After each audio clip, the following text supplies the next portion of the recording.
মা আমার সামনে কান্না করতেছে, মাঝখানে খাঁচা বন্দি, আমি এই পাশে। তার কথা কেন শুনি নাই, কেন ফ্রেন্ডসদের নিয়ে ঘুরছি কেন, এইটাই সমস্যা তার।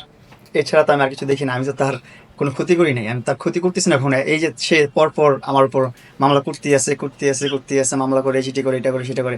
আমি চাইলে তো করতে পারি, আইন তো সবার জন্যই সমান।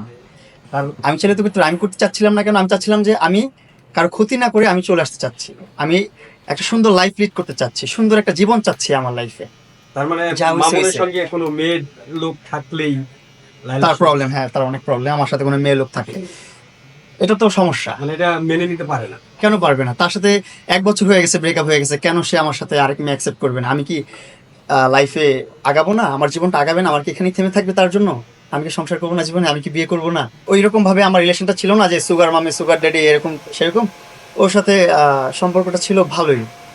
যেমন ও আমার প্রথম থেকে অনেক টেক কেয়ার করতো, ছোট ছোট ম্যাটেরিয়ালস সেন্ড করতো। এই প্রশ্নটা আসলে লালাকে করাই উচিত, যে ও এক এক জায়গায় হাজবেন্ড পরিচয় দেয়, এক জায়গায় ধর্ষণ মামলা দেয়, কেন দেয়? এটা ওকে প্রশ্ন করেন, ও উত্তরটা ভালো দিতে পারবে আমার চেয়ে। আইনের প্রতি আমার শ্রদ্ধা আছে।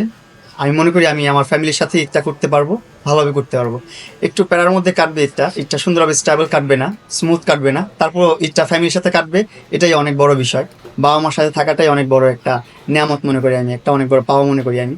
গত ঈদে আমার মা আমার সামনে দাঁড়ায় কান্না করছে, তখন আমার বুকটা ফেটে গেছে। এই জায়গা দিয়ে মনে হচ্ছিল এই জায়গার মধ্যে কেউ একটা ইট দিয়ে বা বড় হাতুড়ি দিয়ে আসতেছে আমার। সো খুবই খারাপ ছিল, খুবই উইয়ার্ড ছিল বিষয়টা। এখন যদি আমি না খেয়েও থাকি, কিছু নাও করেও থাকি, বাবা মার সাথে থাকবো, এটা আমার কাছে অনেক বড় একটা বিষয়। আপনাদের কাছে অসংখ্য ধন্যবাদ যে আপনারা আমাকে সাপোর্ট দিচ্ছেন, ভালোবাসা দিচ্ছেন। আমি সোশ্যাল মিডিয়াতে দেখছি সবাই যে পরিমাণ আমার প্রতি সহানুভূতি দেখাচ্ছেন, এটার প্রতি আমি খুবই কৃতজ্ঞ।